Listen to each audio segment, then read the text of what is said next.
اور عاشق رسول کا تذکرہ کر کے آپ سے اجازت چاہوں گا۔ اللہ اکبر۔ ایک شاعر گزرے ہیں علی سکندر، اور ان کا جو مشہور نام رہا ہے وہ جگر مراد آبادی۔ کیا نام تھا؟ جگر مراد آبادی کے نام سے۔ اب شاعروں کا، شعراء کا اثر جو ہے، وہ جو غزل لکھا کرتے ہیں، دنیاوی شاعری کرتے ہیں، وہ اکثر پیا بھی کرتے ہیں، تو ہمیشہ ٹن رہتا ہے۔ اجمیر شریف میں ایک بہت بڑا مشاعرہ ہوا حضور صلی اللہ تعالی علیہ وسلم کی نعت کے حوالے سے۔ کسی نے کہا کہ یار جگر مراد آبادی بہت بڑا شاعر ہے اور بہت اچھی شاعری کرتا ہے، کیوں نہ اسے بھی بلایا جائے۔ اب جو انتظامیہ تھی انہوں نے کہا کہ وہ تو شراب پیتا ہے، حضور کی نعت کا مشاعرہ ہے اور یہاں اسے کیسے مدعو کیا جائے۔ اب دونوں انتظامیہ میں بھی اختلاف پیدا ہوا، کسی نے کہا کہ بلانا چاہیے، کسی نے کہا کہ نہیں بلانا چاہیے۔ اللہ اکبر۔ جب بات بڑھی نا تو اتفاق رائے اس بات پہ ہوا کہ اسے بلا لیتے ہیں، بہت بڑا شاعر ہے، اسے بلا لیتے ہیں۔ اب انتظامیہ نے تو حامی بھری۔ جب پبلک کو معلوم چلا، انہوں نے کہا کہ اس طرح نہیں ہوگا کہ شرابی اسٹیج پر آئے اور نعت پڑھے، مشاعرہ کا ہے، حضور کی نعت پڑھے، یہ نہیں ہو سکتا، ہم اسے کبھی بھی اجازت نہیں دیں گے۔ اللہ اکبر۔ اب وہاں انتظامیہ حامی بھر چکی ہے۔ کسی نے جا کے کہا جگر مراد آبادی سے کہ آپ تیاری کیجئے، آپ کو محفل نعت کے مشاعرے میں بلایا گیا ہے۔ جگر مراد آبادی ہے، یہاں ایک بوتل ہاتھ میں ہے شراب کی، اور دیکھتا ہے اپنے جسم کو کہ اے جگر، تیری کیا اوقات ہے کہ تو نعت پڑھ سکے، تیری اوقات کیا ہے کہ تو حضور کی نعت کہہ سکے۔ تو نے ساری زندگی دنیاوی اشعار کہے، دنیاوی غزلیں کہی، اب تجھے حضور کی نعت کے لیے بلایا گیا ہے، تیری اوقات کیا ہے، تو شراب کے نشے میں بدمست رہتا ہے۔ پھر اٹھتا ہے، غسل کرتا ہے، پھر بیٹھا ہے، پھر غسل کرتا ہے، کہ پھر اپنے آپ سے کہتا ہے کہ نہیں جگر، تیری اوقات نہیں کہ تو نعت کہہ سکے۔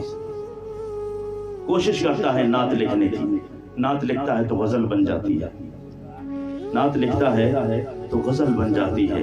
پھر روتا ہے، پھر رو کے عرض کرتا ہے یا رسول اللہ صلی اللہ تعالی علیہ وسلم، میں مانتا ہوں کہ بہت برا ہوں، میں انتہائی غلیظ ہوں، میں انتہائی گندا ہوں، اور آپ کی نعت کے حوالے سے مجھے بلایا گیا ہے، مجھ پہ کرم فرمائیے، مجھ پہ کرم فرمائیے۔ پھر اٹھتا ہے، کئی بار اٹھا، غسل کیا، اپنے آپ کو صاف کیا، لیکن کیا ہے کہ نعت نہیں لکھ پاتا، بار بار اشعار لکھتا ہے تو غزل بن جاتے ہیں، آخر پھر کرم ہو جاتا ہے ایک رات۔ بلغ العلا بکمالہ، کشف الدجی بجمالہ، حسنت جمیع خصالہ، صلوا علیہ وآلہ۔ ایک بار اپنے آپ کو سرنڈر کر کے دیکھو اس بارگاہ میں، یوں ہاتھ کھڑے کر کے کہو کہ یا رسول اللہ بس جو ہو گیا سو ہو گیا۔ آج کے بعد نہ آپ کے دشمنوں سے کوئی دوستی ہوگی، نہ آپ کے دشمنوں سے کوئی تعلق ہوگا۔ اگر ذکر چلے گا تو زبان پر آپ کا ذکر چلے گا، اگر میرا وجود میں کوئی چیز نظر آئے گی تو آپ کی سنت مبارکہ نظر آئے گی۔ ایک بار اپنے آپ کو سرنڈر کر کے دیکھو، پھر دیکھو کیسا کرم ہوتا ہے۔ جب جگر مراد آبادی رویا نا اور عرض کی یا رسول اللہ، مانا کہ میں شرابی ہوں، مانا کہ میں بہت گندا ہوں، دنیا دار ہوں، میں نے ساری زندگی دنیاوی اشعار لکھے ہیں، لیکن آج تیری محفل میں مجھے بلایا گیا ہے، اب مجھ پہ کرم فرمائیے نا۔ پھر کرم ہو جاتا ہے، کرم ہو جاتا ہے۔ پھر ایک نعت لکھی انہوں نے۔ اب وہ جلسے کا جب ٹائم آیا، مشاعرے کا ٹائم آیا، یہاں اختلاف ہے پبلک میں۔ انتظامیہ تو کہتی ہے کہ وہ آئے، 3 دن پہلے بلایا گیا اور اسی شہر اجمیر شریف میں چھپا دیا گیا کہ 3 دن پہلے آ جانا، معاملات کچھ گڑبڑ ہیں، ہم آپ کو اچانک سے اسٹیج پر لائیں گے۔ اللہ اکبر۔ 3 دن وہ انتظار میں رہا۔ جب مشاعرہ کا دن آیا، محفل کا دن آیا، اب پبلک بھی آئی ہے، وہ بھی استاق میں ہے، کہیں یہ جگر تو نہیں آ رہا، اس کو ہم اسٹیج پر نہیں چھوڑیں گے۔ اب جگر تیاری سے آیا ہے، حضور کی نعت لکھ کر آیا ہے۔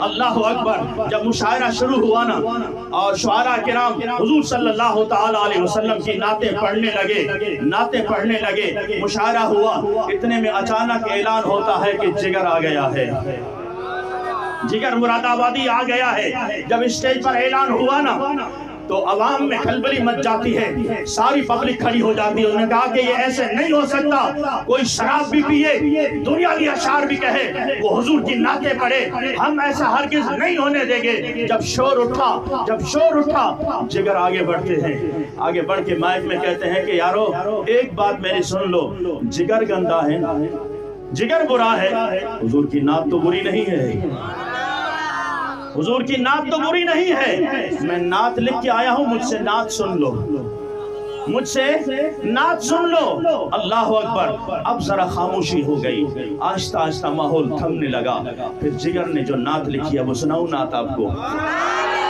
بلند آواز سے کہیے سبحان اللہ۔ بس وہ اشعار لکھ کے میں نے کہا نا کہ ایک بار اگر حضور کی بارگاہ میں کوئی سرنڈر ہو جائے نا، پھر حضور کی بارگاہ سے کرم ہو جاتا ہے۔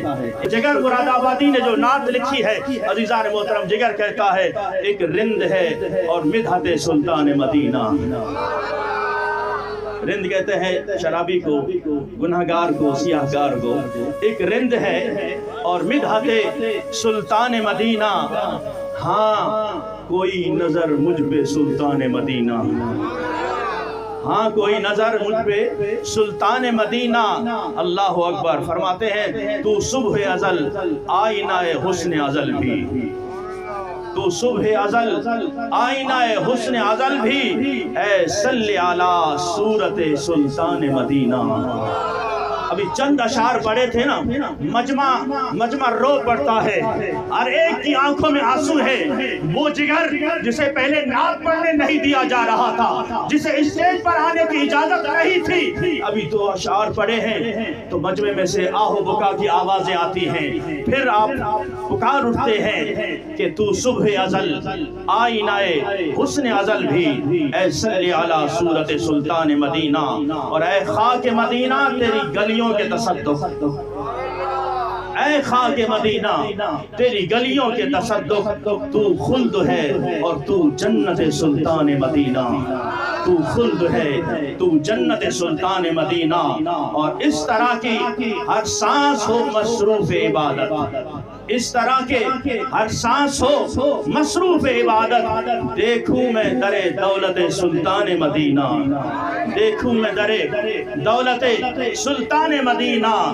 اور مجمع کی طرف رخ کیا، جو مجمع رو رہا تھا نا، چیخ و پکار کر رہا تھا، آپ نے پھر شعر پڑھے، اس امت عاصی سے نہ منہ پھیری خدایا، اس امت عاصی سے نہ منہ پھیر خدایا، نازک ہے بہت غیرت سلطان مدینہ، نازک ہے بہت غیرت سلطان مدینہ، کچھ اور نہیں کام جگر مجھ کو کسی سے، کچھ اور نہیں کام جگر مجھ کو کسی سے، کافی ہے بس ایک نسبت سلطان مدینہ، کافی ہے بس ایک نسبت سلطان مدینہ، کافی ہے بس ایک نسبت سلطان مدینہ، کافی ہے بس ایک نسبت سلطان مدینہ۔